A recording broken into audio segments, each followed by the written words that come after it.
Good morning students. आज हम start करने जा रहे हैं chapter number 5th, surface chemistry. Okay, तो सरफेस केमिस्ट्री जैसे कि नाम से क्लियर है कि सरफेस केमिस्ट्री है क्या? ऐसी केमिस्ट्री जो सरफेस से डील करती है, मैं ये बोल सकता हूं। ओके, या फिर मैं ये बोल सकता हूं कि एक ऐसे इंटरफेस से डील करने वाली केमिस्ट्री जो टू बल्क फेसेस का डील करती है, ये भी बोल सकता हूं मैं। ओके, तो अब बात ये आती है कि ये बल्क होता क्या है। ओके, कोई भी सब्सटेंस आपके पास, ये सब्सटेंस हो गया। ओके, तो इसके अंदर क्या है कि ये जो सराउंडिंग का सरफेस, जो एक लेयर है, इसको मैं बोलता हूं क्या? सरफेस। और जो अंदर वाला पार्ट होता है इसको बोलता हूं मैं बल्क। ओके, तो सरफेस और बल्क ये होता है। ठीक है, अब मैं सरफेस केमिस्ट्री की बात करता हूं, नो डाउट मैं मोस्टली डील करूंगा किसके साथ में? इस सरफेस के साथ। जो सरफेस है सराउंडिंग में, इसके साथ में डील करूंगा। ओके, अब आगे जो आता है मेरे पास, एक टर्म पढ़ी होगी आपने, एब्जॉर्प्शन। ओके, तो एब्जॉर्प्शन क्या होता है वो आप सब समझ सकते हैं कि कोई भी सब्सटेंस किसी चीज को अपने अंदर एब्जॉर्ब कर लेता है।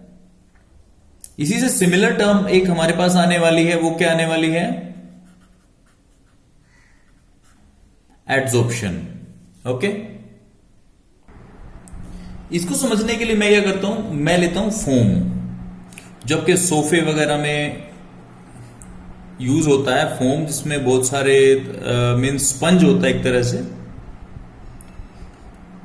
वो चीज ले रहा हूं मैं। अब इसके अंदर होगा क्या? मैं इसको क्या करता हूं, इसको मैं वाटर के अंदर डिप कर देता हूं। ओके, और वाटर के अंदर डिप करने के बाद अब क्या होगा कि ये क्या है? इसका सरफेस है, और ये जो अंदर है ये पार्ट है इसका बल्क, जैसे पहले पढ़ चुका हूं मैं। ओके, तो अब क्या होगा कि सरफेस के ऊपर ही वाटर मॉलिक्यूल स्टिक कर जाएंगे और बल्क के अंदर भी स्टिक कर जाएंगे, ये पता है मेरे को। ओके, तो इसको जो सरफेस पे चिपक रहे हैं, इनको बोल रहा हूं मैं क्या? एड्सॉर्ब्ड। और फिनोमेना क्या बोलता हूं? एड्सॉर्प्शन। ओके, और जो अंदर बल्क में है, बल्क को क्या बोल रहा हूं मैं? एब्जॉर्ब्ड। ए बी और ए डी का डिफरेंस है बस। ए डी का मतलब सरफेस के ऊपर, ए बी का मतलब क्या है? बल्क के अंदर। ओके, तो अब बात ये आती है कि अब ये जो मॉलिक्यूल्स है, वाटर मॉलिक्यूल्स हैं, वो यहां स्टिक क्यों हो रहे हैं? ये स्टिक होते हैं किसके कारण से? कुछ अट्रैक्शंस होती है, इंटरमोलिकुलर अट्रैक्शंस होती है, जिनके कारण ये आपने कोहेसिव एडेसिव फोर्सेस पढ़े होंगे। ओके, तो उन फोर्सेस के कारण ये क्या है? एब्जॉर्ब या एड्सॉर्ब हो जाते हैं। ओके, तो अब मैं एड्सॉर्प्शन की बात करता हूं। एड्सॉर्प्शन होता क्या है? The phenomena of attracting and retaining the molecules of a substance on the surface of a liquid or solid, resulting into a higher concentration of molecule on the surface, is called adsorption. Okay, अब एक ऐसा substance जो surface के ऊपर adsorb हो रहा है, इसके से वाटर है, उसको बोलता हूं मैं एडजॉर्बेट। ओके, और the substance on which this adsorbate gets adsorbed it's called adsorbent. Means जिसके ऊपर एडजॉर्प्शन होता है उसको एडजॉर्बेंट बोलते हैं, और जिसका एडजॉर्प्शन होता है उसको क्या बोलते हैं? एडजॉर्बेट बोलते हैं। ओके, अगर मैं इसी को गर्म कर दूं, गर्म करने से क्या होगा? ये चीज जो निकलना शुरू हो जाएगा। ओके, और जो निकलना शुरू होगा उसको क्या बोलता हूं मैं? डीजॉर्प्शन। मीन्स एड्सॉर्प्शन और डिसॉर्प्शन रिवर्स प्रोसेस है एक दूसरे के। ओके, तो इस तरह मैं एड्सॉर्प्शन को समझ सकता हूं। ठीक है, अब इसके साथ में बहुत सारे एविडेंस है कि एड्सॉर्प्शन होता क्या है, कैसे होता है। ओके, या एक दो एग्जांपल ले लेते हैं हम जो है। ठीक है, अब हमें पता है कि जो चारकोल सुना होगा आपने, charcoal is A D colouring agent. में जहां भी आपको कलर एक्स्ट्रा दिखता है तो चारकोल ऐड करते हो। शुगर के अंदर से कलर निकालने के लिए आप चारकोल यूज करते हो। ओके, तो ये चारकोल करता क्या है? ठीक है, कि अब हमारे पास कोई भी सॉल्यूशन पड़ा है जिसके अंदर कोई कलर पड़ा है। ओके, उसके अंदर क्या करते हैं, एनिमल चारकोल ऐड कर देते हैं, उसको स्टर करना शुरू कर देते हैं। ओके, तो कुछ टाइम के बाद ये दिखता है हमें कि जो सॉल्यूशन है जिसके अंदर हमने सही सब चारकोल, जो कलर्ड सॉल्यूशन था उसमें चारकोल डाला था हमने। अब इसके अंदर जब चारकोल डाला हमने तो कुछ टाइम के बाद स्टर करने के बाद, छोड़ने के बाद क्या होगा कि ये इसका कलर स्लाइटली लाइट पड़ जाता है, हल्का पड़ जाता है। ओके, मींस क्या होता है कि जो कलरिंग एजेंट है उसको चारकोल ने अपने ऊपर एब्जॉर्ब कर लिया है, और जहां कोई चारकोल क्या करता है, चारकोल नीचे सेटल डाउन हो जाता है कुछ टाइम के बाद। ओके, तो ऊपर वाला सॉल्यूशन क्या कलरलेस हो जाए, हमें डिकेंट ऑफ कर सकते हैं हम इसको। ओके, और डिकेंट ऑफ कर लेंगे तो उस केस में क्या होगा, हमारा जो है ऊपर वाला सॉल्यूशन लेस कलर्ड होगा। 2-3 बार करने के बाद क्या होगा कि सारा का सारा आपका कलर जो है वो निकल जाता है।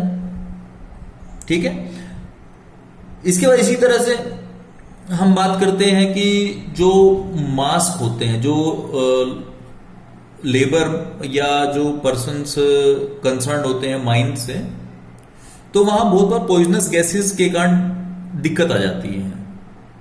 तो करते क्या, मास्क के अंदर वो क्या करते हैं, चारकोल रख के चलते हैं।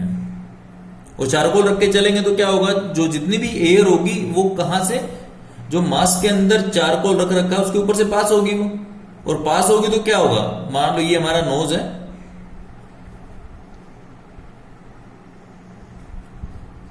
ये आई है। ओके, तो यहां से सर नोज के इसके ऊपर पास होगा तो क्या होगा, कुछ गैसेस, सिलेक्टेड गैसेस होती है जो पॉइजनस होती हैं, वो इसके ऊपर एब्जॉर्ब हो जाती है। एब्जॉर्ब हो क्या होगा, जो ऑक्सीजन काफी कम एब्जॉर्ब होती है, तो रीजन क्या होगा कि एयर काफी हद तक फिल्टर आउट हो जाएगी, और हमारा जो है ये एब्जॉर्प्शन की एक सिंपल एप्लीकेशन और है। ओके, तो इस तरह से अब बात ये आती है कि एब्जॉर्प्शन का मैकेनिज्म क्या है। कि जब बात तो कर रहे, इतनी देर से बात कर रहे, बार बार एब्जॉर्प्शन एब्जॉर्प्शन बोले जा रहे हैं, इसका मैकेनिज्म क्या है, ये किस तरह से एब्जॉर्ब होता है। अब इसी एब्जॉर्प्शन को जो अगर बात कर रहा हूं, तो मैंने एक टॉपिक पढ़ा है surface tension, states of matter +1 में पढ़ा है मैंने सरफेस टेंशन। इसमें मैंने एक चीज डिस्कस की थी लिक्विड्स के केस में। ये लिक्विड है मेरे पास, इसके मॉलिक्यूल्स, फॉर एग्जांपल वाटर है, तो वाटर के मॉलिक्यूल्स के बीच में इंटरमोलिकुलर फोर्स ऑफ अट्रैक्शन है, जिससे क्या करते हैं कि वो एक दूसरे को अट्रैक्ट करते हैं। ओके, तो यहां जो मॉलिक्यूल पड़ा है उसके सराउंडिंग में मेरे पास क्या मॉलिक्यूल्स हैं, इट मीन जो फोर्स इस मॉलिक्यूल के ऊपर एक्ट कर रहा है दैट इज टोटली बैलेंस्ड। चारों तरफ से कुछ इधर खींचेगा, कुछ इधर, कुछ इधर, कुछ इधर, कुछ इधर, बैलेंस हो जाएगा। इसी तरह यहां मॉलिक्यूल होगा, उसके सराउंडिंग में बैलेंस हो जाएगा।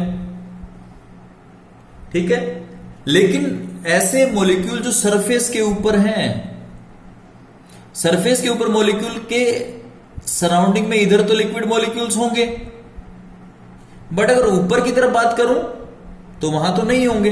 इट मीन्स क्या होगा, ये मॉलिक्यूल किधर पुल होगा, इधर की तरफ, अंदर के लिक्विड की तरफ ही पुल होगा, और लिक्विड की तरफ अगर पुल होगा इट मीन्स ये थोड़ा सा अपने आप को इसकी तरफ, जो मॉलिक्यूल यहां सरफेस पे पड़ा हो खींचेगा नीचे की तरफ, पुल होगा। ओके, और पुल होगा तो क्या कॉन्ट्रैक्शन होगी, एक तरह से बोल सकता हूं मैं। सेम इसी फेज के ऊपर जब सरफेस पे मेरा कोई मॉलिक्यूल एग्जिस्ट करता है, वो बाहर से आने वाले मॉलिक्यूल को भी अपने अंदर की तरफ पुल करता है, मींस एट्रैक्टिव फोर्स शो करता है। और एट्रैक्टिव फोर्स अगर शो करता है इट मींस वो चीज जो भी सरफेस के ऊपर आएगी वो यहां पे स्टिक हो जाती है। ओके, तो इस कारण मैं ये कह सकता हूं कि जिस तरह से लिक्विड में सरफेस टेंशन काम करती है, सॉलिड में जो है वो एक तरह की टेंशन ही काम करती है। टेंशन का मतलब इनवर्ड फोर्स काम करता है, जिसके कारण से एड्सॉर्प्शन होती है। ओके, अब बात ये आती है कि ये एड्सॉर्प्शन होती क्यों है, क्योंकि मैं जनरली बात करता हूं कि अगर कोई प्रोसेस अपने आप हो रहा है तो नो डाउट वो मेरे सिस्टम को स्टेबिलिटी प्रोवाइड कर रहा होगा किसी भी तरह से। ठीक है, तो किसी भी तरह से अगर स्टेबिलिटी मेरे को प्रोवाइड कर रहा है, मेरे सिस्टम को प्रोवाइड कर रहा है, इट मींस अगर स्टेबिलिटी बढ़ रही है तो क्या होगा, वो सिस्टम किसी न किसी तरह से एनर्जी रिलीज कर रहा होगा, क्योंकि सिस्टम स्टेबल तभी होता है जब खुद की एनर्जी कम हो जाए। और खुद की एनर्जी कब कम होगी, जब वो सिस्टम एनर्जी लूज करे, चाहे किसी भी फॉर्म में। हमें पता है कि यहां जो सरफेस के ऊपर फोर्सेस है वो रेजिडुअल फोर्सेस हैं। ठीक है, जिसके कारण से क्या होता है कि यहां पार्टिकल चिपक जाते हैं एड्सॉर्प्शन में। ठीक है, और जिसके कारण क्या होगा, सरफेस एनर्जी जो होती है, किसी भी सॉलिड की सरफेस एनर्जी जो होती है, सरफेस एनर्जी कम हो जाती है। रीजन क्या है, वहां ब्लॉकेज आ गई है, रिएक्टिविटी कम हो गई है। ओके, और इसके कारण क्या होता है कि ये जो सरफेस का रीजन है ये स्लाइटली हीट अप हो जाता है। ओके, और जिस हीट के कारण ये गर्म होता, टेम्परेचर बढ़ता है इसका, उसको मैं बोलता हूं हीट ऑफ एड्सॉर्प्शन या एंथैल्पी ऑफ एड्सॉर्प्शन बोलता हूं मैं। ओके, और लगभग क्योंकि देखो सरफेस कवर अप हो रहा है, सरफेस एनर्जी कम हो रही है, तो 99% केस में ये हीट ऑफ एड्सॉर्प्शन नेगेटिव होगी, या जो प्रोसेस है वो एक्सोथर्मिक होगा। ओके, एक बात और पता है हमें, एड्सॉर्प्शन, एक तो एड्सॉर्प्शन पढ़ा है मैंने और एक एब्जॉर्प्शन पढ़ा है, एक दूसरे को के ऑपोजिट है ये, एड्सॉर्प्शन और एब्जॉर्प्शन। और इन दोनों को एक कॉमन नाम मैं क्या रखता हूं, जोर्प्शन भी दे देता हूं। जोर्प्शन 2 टाइप्स का होता है, एक एड्सॉर्प्शन और एक एब्जॉर्प्शन। ठीक है, उसके बाद 2 तरह का एड्सॉर्प्शन होता है, एक होता है पॉजिटिव एड्सॉर्प्शन, एक होता है नेगेटिव एड्सॉर्प्शन। अगर मेरे पास कंसंट्रेशन ऑफ एड्सॉर्बेट सरफेस पे ज्यादा है बल्क से, सरफेस पे ज्यादा है बल्क से, तो क्या कहता हूं, पॉजिटिव एड्सॉर्प्शन बोलता हूं। और अगर यही रिवर्ट हो जाए, मीन्स बल्क में ज्यादा हो जाए एज कंपेयर टू सरफेस, इसको बोलता हूं मैं नेगेटिव एड्सॉर्प्शन। ओके, उसके बाद एड्सॉर्प्शन तो पढ़ लिया मैंने नियरली। अब बात ये आती है कि ऐसे कौन कौन से फैक्टर्स हैं जो एड्सॉर्प्शन को अफेक्ट करते हैं। पहले पढ़ूंगा गैसेस बाय सॉलिड, कि सॉलिड के सरफेस के ऊपर गैस कैसे एड्सॉर्ब होती है। ओके, तो इसमें फर्स्ट फैक्टर जो आता है वो आता है nature of adsorbent.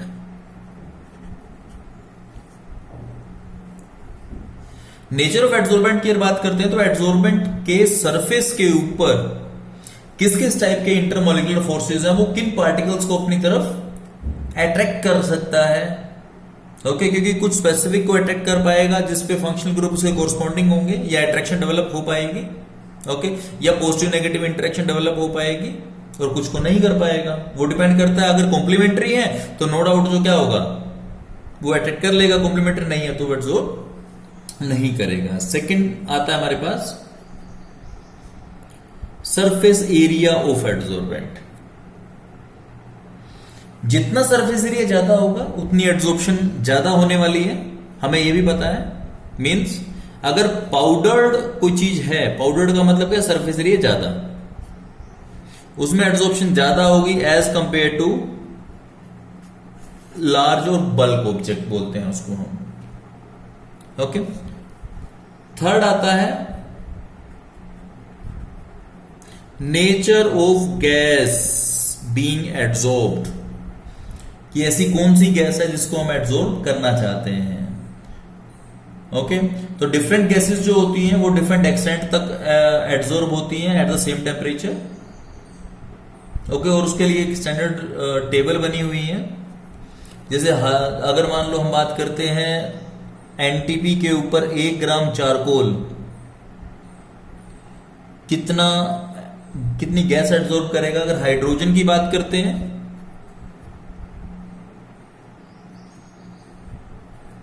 4.7 ml adsorb करता है। अगर नाइट्रोजन की बात करते हैं तो 8.0 ml एड्सॉर्ब करता है। ओके, तो इस तरह से एक टेबल बनी हुई है। ठीक है,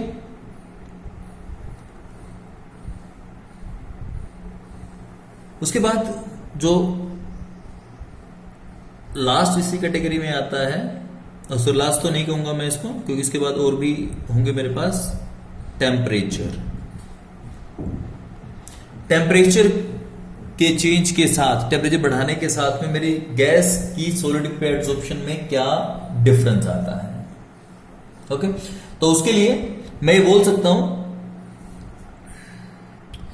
दूसरे और इक्विलिब्रियम की तरह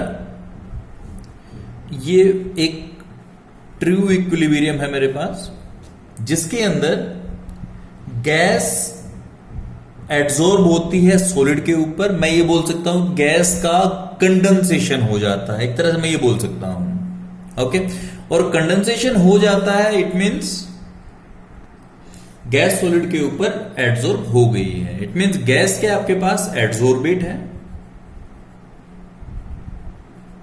सॉलिड के ऊपर एड्सॉर्प्शन और ये एड्सॉर्बेंट है। ओके, तो इसके अंदर मैं जो अभी मैंने हीट ऑफ एड्सॉर्प्शन पढ़ा, एंथैल्पी ऑफ एड्सॉर्प्शन पढ़ा, उसके अकॉर्डिंगली क्या था कि गैस सॉलिड के ऊपर एड्सॉर्ब हुई और गैस एड्सॉर्ब वाला सॉलिड बन गया जिसके ऊपर गैस एड्सॉर्ब है, और प्लस साथ में हीट निकली थी, जिसके जो मैंने बोला था कि पहले कि सरफेस एनर्जी जो लो हो जाती है उसे कारण हीट निकलती है। This is heat of adsorption. Okay, अब टेम्परेचर बढ़ा रहा हूं। एक ली चैटलियर प्रिंसिपल पढ़ा होगा आपने। ली चैटलियर प्रिंसिपल में क्या था, अगर आप रिएक्टेंट बढ़ाओगे तो नो डाउट प्रोडक्ट की तरफ जाएगा, इक्विलिब्रियम में प्रोडक्ट बढ़ाओगे तो जाएगा रिएक्टेंट की तरफ। ओके, तो यहां मेरे पास हीट जो है वो किस में है, प्रोडक्ट में है। अगर मैं टेम्परेचर बढ़ाता हूं, टेम्परेचर बढ़ाऊंगा तो क्या होगा, मैं प्रोडक्ट बढ़ा रहा हूं, और प्रोडक्ट बढ़ाने का मतलब क्या है कि मैं इस इक्विलिब्रियम को शिफ्ट कर रहा हूं इधर की तरफ, और इधर की तरफ का मतलब क्या है, डिसॉर्प्शन। ओके, मींस क्या है, अगर टेम्परेचर मैं बढ़ा रहा हूं तो मैं हेल्प कर रहा हूं किस चीज के लिए, डिसॉर्प्शन के लिए। ओके, और अगर सेम इसी तरह से मैं हीट को कम कर दूं, मींस टेम्परेचर को कम कर दूं, हीट को कम कर दूं, हीट डाउन जाएगी तो क्या होगा, प्रोडक्ट कम होगा। प्रोडक्ट कम होगा तो इक्विलिब्रियम किधर जाएगा, प्रोडक्ट की तरफ, और प्रोडक्ट की तरफ क्या है, हीट तो साइड प्रोडक्ट है, बट मेन तो ये एड्सॉर्प्शन हो रहा है। ओके, मींस अगर टेम्परेचर मैं लो करता हूं तो उससे क्या होगी, एड्सॉर्प्शन। ओके, तो ये मेरे पास क्या है कि किस तरह से मैं टेम्परेचर का इफेक्ट स्टडी कर सकता हूं। Okay, so we can conclude the amount of heat evolve when 1 mole of a gas is adsorbed on the adsorbent is called heat of adsorption. Okay, उसके बाद नेक्स्ट फैक्टर जो मेरे पास आता है वो आता है प्रेशर। ओके, अब प्रेशर से क्या होगा, इसके लिए मैं टेम्परेचर कांस्टेंट रखना पड़ेगा, टेम्परेचर कांस्टेंट रखना पड़ेगा, और ये मान लो सब्सटेंस है। अब मैं क्या कर रहा हूं, ये सराउंडिंग में गैस है इसके, अब चारों तरफ से क्या कर रहा हूं, प्रेशर बढ़ा रहा हूं मैं। तो मैं समझ सकता हूं प्रेशर बढ़ाऊंगा तो क्या होगा, ये ज्यादा टाइम तक स्टिक करेगी गैस किसके साथ में, एड्सॉर्बेंट के साथ में। ओके, और इस केस में क्या होगा, जिस तरह प्रेशर में इंक्रीज करूंगा उस तरह एड्सॉर्प्शन इंक्रीज होनी चाहिए। ओके, इसके लिए मैं एक ग्राफ भी स्टडी कर सकता हूं। अब इस ग्राफ से क्लियर हो रहा है मेरे को, ये क्या है, variation of adsorption of nitrogen on charcoal with pressure at different constant temperature. ठीक है, टेम्परेचर कांस्टेंट है हर एक कर्व के लिए। यहां जो टेम्परेचर अगर देखता हूं -190 डिग्री सेल्सियस और 83 केल्विन, ये मेरे पास है। ओके, और अगर ये मेरे पास है, मैं उसमें चेक कर लेता हूं, nitrogen adsorbed in ml, pressure in centimetre of Hg। Okay, तो यहां से जिस तरह मैं प्रेशर इंक्रीज कर रहा हूं, तो हर एक में ये 0 डिग्री सेल्सियस के ऊपर नाइट्रोजन की एड्सॉर्प्शन है। तो ये इस तरह से टेम्परेचर और कम किया, और बढ़ गई है मेरे पास, और बढ़ गई है। ओके, तो टेम्परेचर के साथ कम करने के साथ में एड्सॉर्प्शन बढ़ती है, और प्रेशर बढ़ाने के साथ में मेरी एड्सॉर्प्शन, सॉरी रिवर्ट, दोबारा रिपीट कर देता हूं मैं, टेम्परेचर बढ़ाने के साथ में मेरी एड्सॉर्प्शन कम होती है। ओके, क्योंकि पहले ये मिनिमम ये था, फिर बढ़ाया टेम्परेचर, और बढ़ाया और बढ़ाया, एड्सॉर्प्शन कम हो रही है। ओके, और प्रेशर बढ़ाने के साथ में मेरी एड्सॉर्प्शन इंक्रीज कर रही है। यहां प्रेशर 0 था, 0 से जिस तरह मैंने बढ़ाया, अगर टेम्परेचर लो है तो उस केस में प्रेशर बढ़ाने से एकदम स्टीप राइज मिलेगा। यहां प्रेशर बढ़ा रहा हूं, बढ़ रही है, बढ़ रही है, बढ़ रही है। ओके, बट एक चीज ध्यान रखनी है कि इस एक्टिविटी में मैंने क्या किया है, हर एक कर्व को, कंप्लीट कर्व को एक कांस्टेंट टेम्परेचर के ऊपर रखा है। ये अलग टेम्परेचर पे, ये अलग पे, ये अलग पे, ये अलग पे, but during the curve, during the experiment, individual experiment, मेरा टेम्परेचर कांस्टेंट रहा है। ओके, अब नेक्स्ट आता है इसमें एक्टिवेशन ऑफ एड्सॉर्बेंट, लास्ट है मेरे पास। अब एक्टिवेशन ऑफ एड्सॉर्बेंट करते कैसे, पहले तो इसके कॉमन एग्जांपल है मेरे पास चारकोल, उसका ले लेता हूं मैं। ओके, तो चारकोल के केस में करते क्या है वो चीज चेक कर लेते हैं एक बार। तो चारकोल को एक्टिवेट करते कैसे हैं, चारकोल को एक कंटेनर में रखते हैं, क्योंकि चारकोल रूम टेम्परेचर के ऊपर, चारकोल की एड्सॉर्बिंग कैपेसिटी इतनी ज्यादा होती है कि रूम टेम्परेचर के ऊपर बहुत सारी गैसेस को अपने सरफेस के ऊपर एड्सॉर्ब कर लेता है वो। ठीक है, और बहुत सारी गैसेस को अपने सरफेस पे अगर एड्सॉर्ब कर लेगा तो क्या होगा कि नई गैसेस के लिए स्पेस ही बहुत कम रह जाएगा। इससे क्या होता है कि चारकोल बहुत ज्यादा गैसेस को एड्सॉर्ब नहीं कर पाता, क्योंकि सरफेस ऑलरेडी ब्लॉक होता है। उसके लिए क्या करते हैं हम, इसको in the absence of air हम एक ओवन में हीट करते हैं। हीट का मतलब क्या है कि not with direct flame, direct flame से नहीं, सीधा उसको रख देते हैं ओवन के अंदर, और ये क्या है, टेम्परेचर इसका बढ़ जाता है। टेम्परेचर बढ़ने से क्या होगा कि डिसॉर्प्शन होती है गैसेस की, जो हैज़ार्डली इसके ऊपर चिपकी हुई है, स्टिक की हुई है, वो डिसॉर्प्शन वो बाहर निकल जाती है, और सरफेस क्या हो, सरफेस फ्री हो जाता है। ठीक है, और सरफेस अगर फ्री हो जाएगा तो क्या होगा, अब नई फ्रेश गैसेस को अपने सरफेस के ऊपर अब ये अलग से एब्सॉर्ब कर सकता है। ठीक है, अब करते कैसे हैं, एक्टिवेशन करते कैसे हैं, एक बात ये भी आती है, हमने सरफेस एरिया बढ़ाना है। सरफेस एरिया कैसे भी बढ़ा सकते हैं। ओके, फर्स्ट अगर मान लो ये एक चारकोल का पार्टिकल है, अब चारकोल के पार्टिकल क्या करेंगे, ये फर्स्ट क्या है, ये तो रफ कर दें उसके सरफेस को, रफ करने से क्या होगा, सरफेस एरिया बढ़ जाएगा। ओके, या फिर इसी चारकोल के पार्टिकल को पीस दें, हम पाउडर बना दें, पाउडर है अभी ये, तो इस सरफेस एरिया बढ़ जाएगा इससे। ठीक है, और थर्ड हम कर चुके हैं by removing the already adsorbed gases. Okay, तो ये मेरे पास क्या है कि मैं किस तरह से एक्टिवेशन कर सकता हूं, जितनी ज्यादा एक्टिवेशन कर पाऊंगा उतनी एड्सॉर्प्शन ज्यादा बाद में मैं कर पाऊंगा। ठीक है, और नेक्स्ट इसके बाद टॉपिक जो आता है वो आता है टाइप्स ऑफ एड्सॉर्प्शन। ठीक है, टाइप्स, 2 टाइप्स का होता है। एक होता है मेरे पास फिजिकल एड्सॉर्प्शन या फिजिजॉर्प्शन बोलता हूं मैं इसको, और दूसरा होता है केमिजॉर्प्शन। ठीक है, नाम से क्लियर हो रहा है कि फिजिजॉर्प्शन फिजिकल एड्सॉर्प्शन होगा, केमी का मतलब केमिकल टाइप का होने वाला है वो। Okay, physical adsorption physical forces होंगे जो एड्सॉर्प्शन करवाएंगे, और केमिजॉर्प्शन में क्या होगा, मेरे पास केमिकल बॉन्ड्स होंगे जिसके कारण एड्सॉर्प्शन होगी। ओके, फिजिजॉर्प्शन में फिजिकल फोर्सेस का मतलब वीक फोर्सेस होंगे। ठीक है, तो अब इसका डिफरेंस कर लेते हैं। डिफरेंस में आई थिंक नियरली सब कवर हो जाएगा इसके अंदर। ओके, तो फिजिजॉर्प्शन पहला क्या है इसके अंदर, force operating in these cases are weak van der Waals forces, weak van der Waals forces physical forces है। ओके, बट यहां क्या होगा, यहां किसी न किसी टाइप का केमिकल बॉन्ड होगा जो केमिजॉर्प्शन कोज करेगा। ठीक है, सेकेंड थिंग, अब हमें पता है जब बॉन्ड्स बनते हैं, फोर्स ऑफ अट्रैक्शन डेवलप होती है, तब क्या होता है, कुछ एनर्जी रिलीज होती है।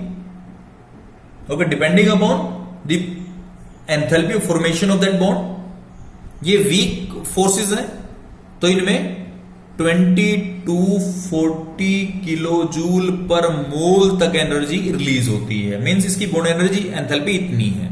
ओके, बट ये स्ट्रॉन्ग है, यहां क्या है, यहां 40 to 400 किलो जूल पर मोल तक एनर्जी रिलीज हो जाती है। ओके, यहां तो वीक वेंडरवाल फोर्सेस है, तो मैं ये बोल सकता हूं कि कोई नो कंपाउंड फॉर्मेशन,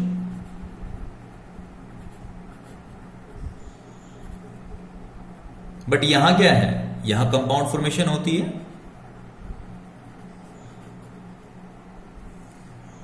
क्योंकि यहां तो केमिकल बॉन्ड बनना है, केमिकल बॉन्ड बनने का मतलब क्या है, केमिकल बॉन्ड से ही तो नए कंपाउंड्स बनते हैं। ओके, अब ये फर्स्ट, क्योंकि आपके पास फिजिजॉर्प्शन में वीक वेंडरवाल फोर्स होते हैं, नॉन डायरेक्शनल होते हैं।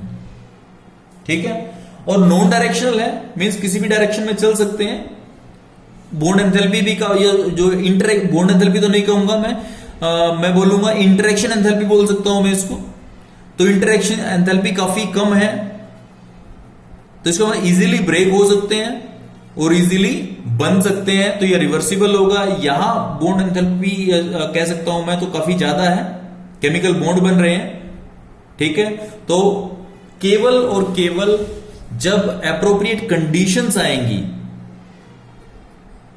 तब ये ब्रेक होंगे, अदरवाइज ये इररिवर्सिबल होंगे। आसानी से नॉर्मल केसेस में ये ब्रेक नहीं होते। ठीक है, फिफ्थ है एक्टिवेशन एनर्जी का कंसेप्ट है कि इसमें एक्टिवेशन एनर्जी नहीं चाहिए। यहां के बॉन्ड बन रहे हैं तो यहां एक्टिवेशन एनर्जी की रिक्वायरमेंट रहती है। ओके, और ये अगर इसकी बात मैं करता हूं तो ये लो टेम्परेचर के ऊपर आसानी से हो जाती है, लो टेम्परेचर पे आसानी से हो जाती है। ओके, और जितना टेम्परेचर इंक्रीज करता हूं मैं उस तरह से इसकी जो आपके पास फिजिजॉर्प्शन है वो कम हो जाती है। तो टेम्परेचर थोड़ा सा इंक्रीज करने से ये जो इसकी इंटरेक्शन इजीली ब्रेक हो जाती है, ब्रेक होने के बाद क्या होगा, ऑटोमेटिकली कम हो जाती है। बट इसकी अगर बात करूं मैं केमिजॉर्प्शन की कैसे बात करूं, तो पहले इंक्रीज करेगी क्योंकि बॉन्ड्स फॉर्मेशन हो रही है, उसके बाद मैं और टेम्परेचर अगर बढ़ाता चला जाऊंगा, टेम्परेचर अगर इंक्रीज फर्दर करता रहूंगा मैं, उसके बाद क्या हो, केमिकल बॉन्ड भी ब्रेक होने शुरू हो जाएंगे। और केमिकल बॉन्ड अगर ब्रेक होने शुरू हो गए, इट मींस उसके बाद ऑटोमेटिकली कम हो जाएगी। Okay, the amount of gas adsorbed is related to ease of liquefaction. इसके केस में फिजिजॉर्प्शन के केस में ईज ऑफ लिक्विफेक्शन पे डिपेंड करती है सब चीजें, ठीक है। बट इसका क्या है, ये तो स्पेसिफिक इन नेचर है, क्योंकि स्पेसिफिक अगर एड्सॉर्प्शन होगी या स्पेसिफिक सरफेस कांटेक्ट में आएंगे तभी एड्सॉर्प्शन होने वाली है ये, ठीक है। उसके बाद क्योंकि इसमें डायरेक्शंस नहीं है तो मैं बोल सकता हूं ये बनाता है मल्टी मॉलिक्यूलर लेयर।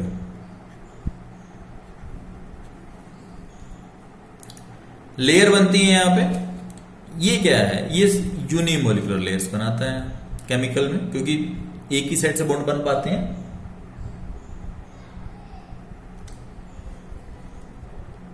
नाइन्थ इसमें है, अगर सरफेस एरिया एड्सॉर्बेंट का इंक्रीज करेगा तो फिजिजोप्शन भी इंक्रीज करेगा, ठीक है। ये भी सेम ही होता है, अगर सरफेस एरिया इंक्रीज करेगा तो केमिजोप्शन भी इंक्रीज करेगा, ठीक है। उसके बाद 10th, अगर प्रेशर इंक्रीज करूंगा तो फिजिजोप्शन इंक्रीज करे, पता है मेरे को, ओके। यहां भी लगभग ऐसा ही होता है कि अगर प्रेशर में इंक्रीज करता हूं तो केमिजोप्शन भी इंक्रीज करता है, ओके। एक टाइम के लिए इंक्रीज करेगा, अगर बॉन्ड्स बन गए तो एज इट इज मेंटेन रह जाएगा, अगर बॉन्ड्स नहीं बनते तो उसके इसमें क्या होगा, जो आपका एड्सॉर्बेट है वो एड्सॉर्बेंट के ऊपर से निकल जाएगा, ओके। तो ये मेरे पास था फिजिजोप्शन और केमिजोप्शन, ओके।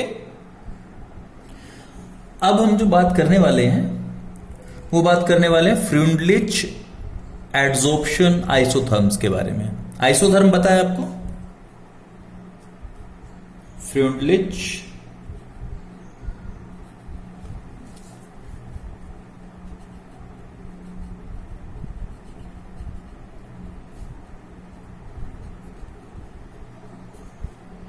ऐसी कर्व्स या ऐसे ग्राफ जो आइसोथर्म का मतलब एक कांस्टेंट टेम्परेचर के ऊपर प्लॉट किए जाते हैं, उन्होंने क्या बोलते हैं, आइसोथर्म बोलते हैं, ठीक है।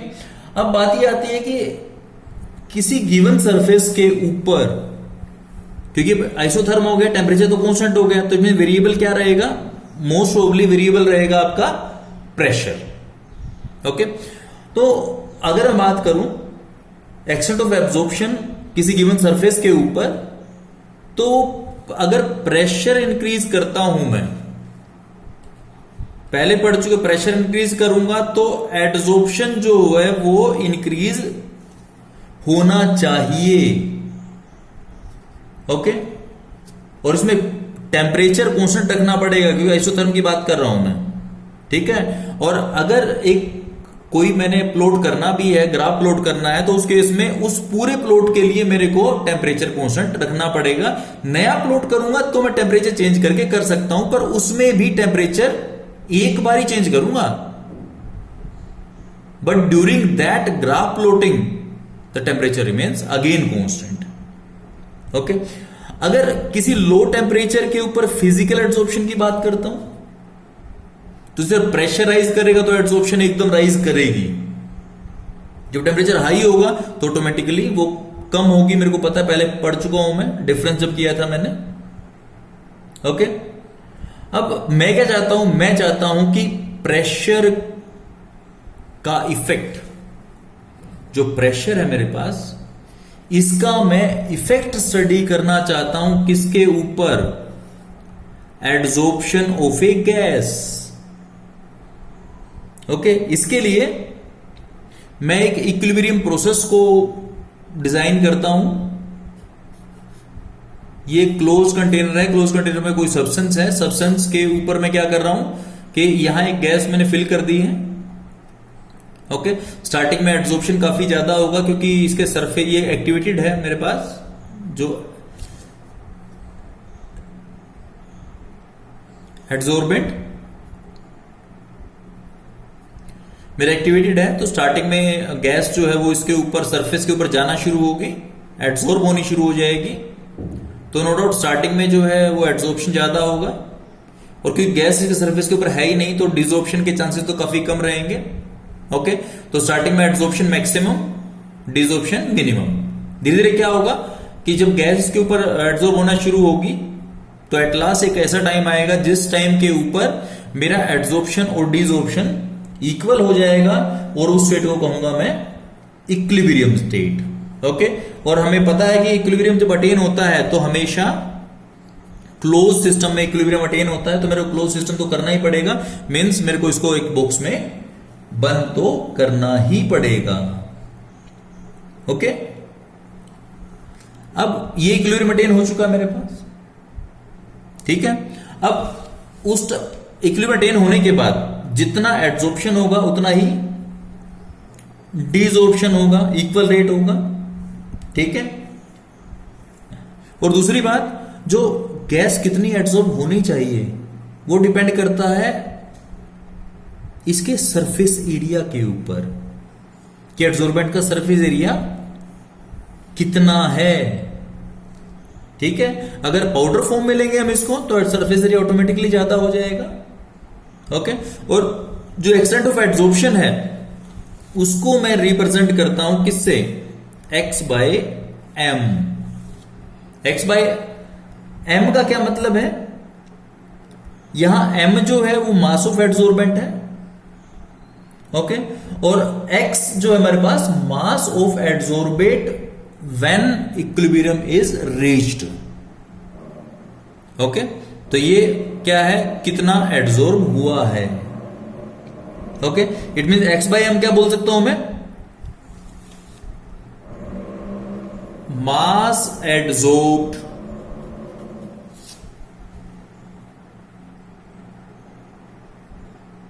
पर ग्राम ऑफ एड्सॉर्बेंट। ओके, और ये बोल सकता हूं द सरफेस एरिया पर gram of the adsorbent is called specific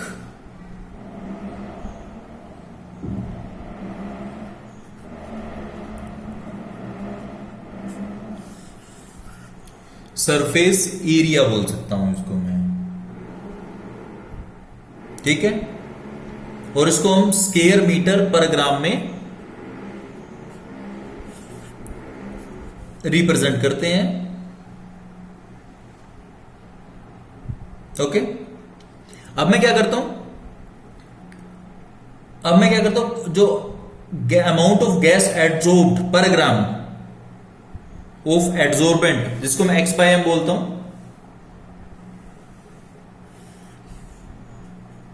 x by m और प्रेशर, इन दोनों के बीच में मैं क्या करता हूं, एक ग्राफ प्लॉट करता हूं। ओके, अब या स्टार्टिंग में चेक करता हूं मैं, जब प्रेशर की वैल्यू लो होती है, यहां प्रेशर 0 है, प्रेशर की वैल्यू लो होती है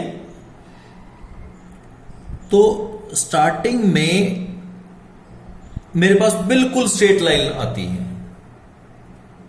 ओके, जब मेरे पास प्रेशर की वैल्यू लो होती है, तो प्रेशर की वैल्यू लो, इट मींस क्या है कि मैं ये बोल सकता हूं एट लो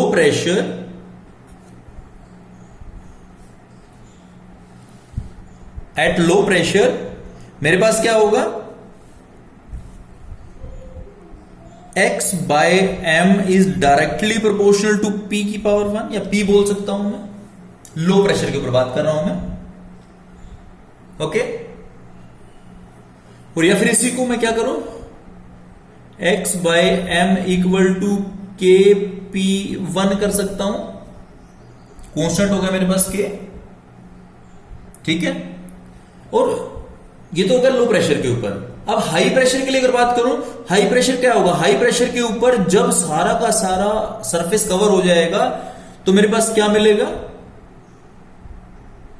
नियरली थोड़ा थोड़ा बढ़ेगा, बिल्कुल ही means x by m is free from pressure, x by m pressure के ऊपर डिपेंड नहीं कर रहा है, इंडिपेंडेंट हो गया है।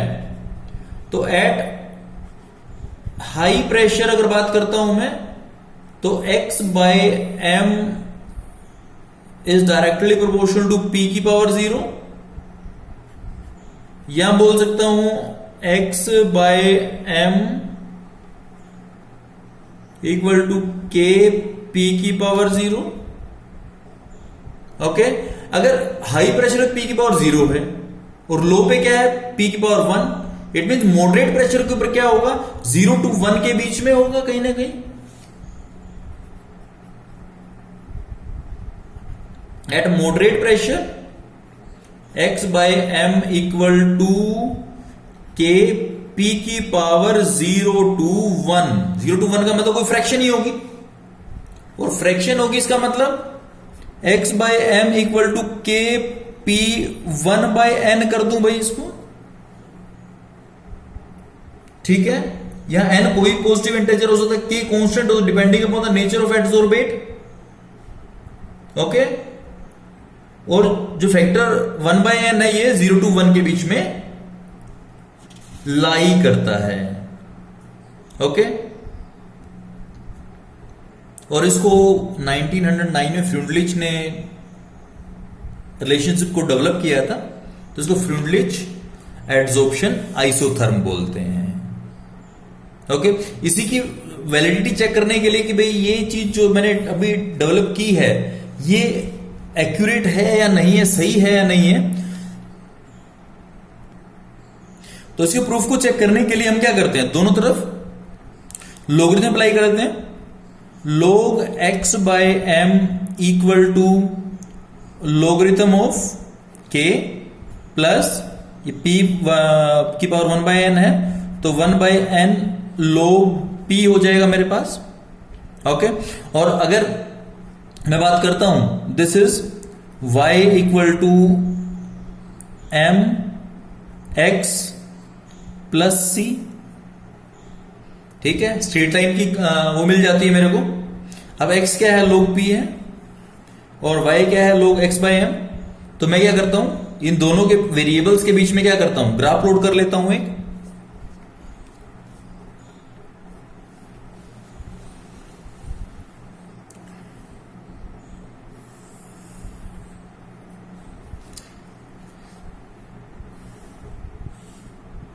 किसके बीच में होगा, log x बाय m और log p के बीच में। स्लोप प्लस में है और इंटरसेप्ट साथ में है मेरे पास, तो क्या होगा इस तरह ग्राफ मिलेगा मेरे को। इसका स्लोप है,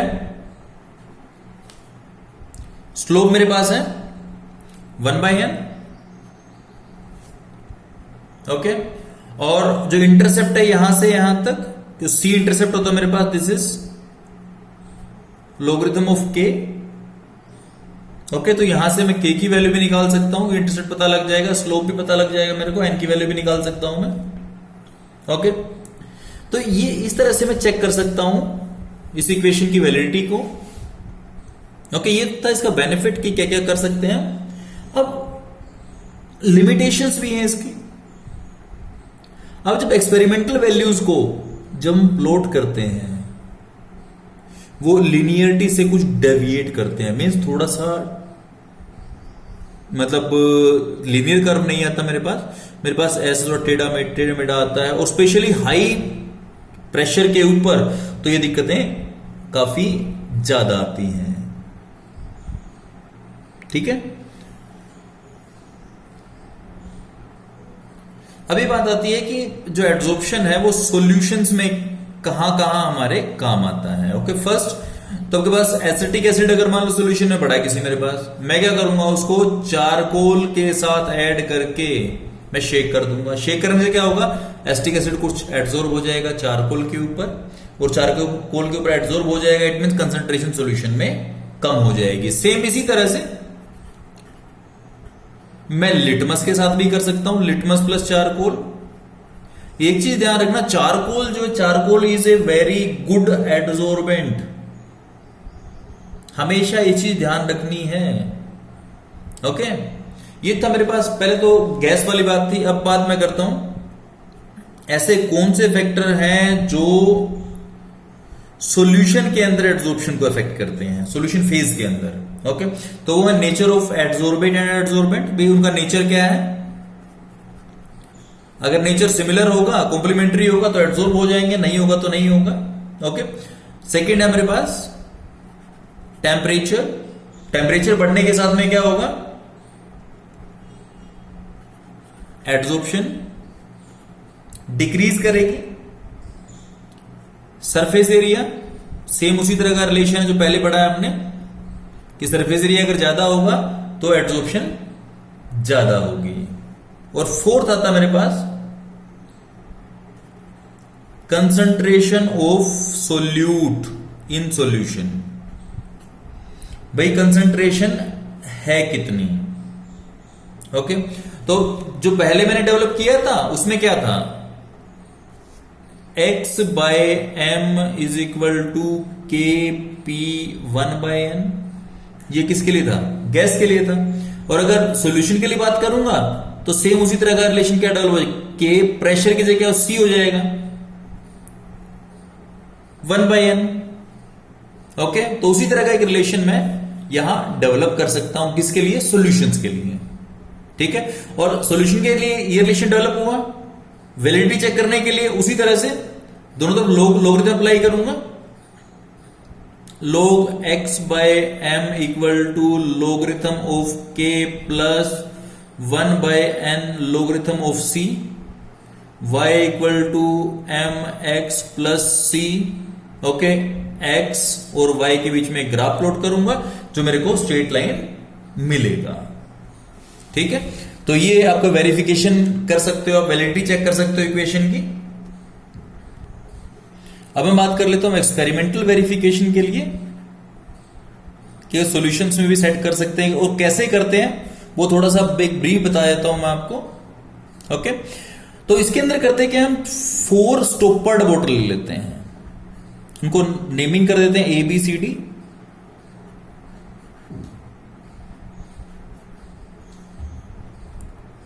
ये 4 स्टॉपर्ड बॉटल्स ले लिए मैंने, इसको ABCD।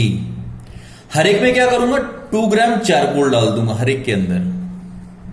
ओके, और 2 ग्राम चारकोल डाल के इसके अंदर मैं डालूंगा डिफरेंट सॉल्यूशंस, 4 सॉल्यूशंस डालूंगा different concentration of acetic acid के लिए। डाल दिया मैंने इसके अंदर equal volume of with different concentrations. डालने के बाद क्या होगा? मैं शेक करूंगा इसको। ठीक है, वो टाइम फिक्स है आपके पास, आपने 10 मिनट्स करना, 15 मिनट्स, 1 घंटा करना है, वो शेकर के ऊपर रख के कर देंगे आप। उसके बाद मैंने क्या किया? मैं इसको फिल्टर ऑफ कर दिया चारों को। ओके, फिल्टर ऑफ करके मैंने क्या किया कि हर एक के अंदर इसका सोल्यूशन, इसका सोल्यूशन, इसका सोल्यूशन, इसका सोल्यूशन, हर एक के अंदर मैंने क्या किया? कंसंट्रेशन ऑफ एसिटिक एसिड निकाला। क्या निकाला? कंसंट्रेशन ऑफ एसिटिक एसिड निकाल लिया मैंने। ओके, वो मेरे पास क्या हो गया? C। ओके, अब मेरे पास क्या है? log x बाय एम, क्योंकि जब कंसंट्रेशन निकालूंगा तो मेरे को log x बाय एम पता लग जाएगा। वहां से 2 ग्राम के ऊपर है, एडसोर्बेंट 2 ग्राम मेरे पास। ओके, और जो फर्दर बचा हुआ उसकी कंसंट्रेशन निकाल लूंगा, log c निकल आएगा मेरे पास। अब मैं क्या करूंगा? अब मैं प्लॉट कर दूंगा log x बाय एम और log c के बीच में।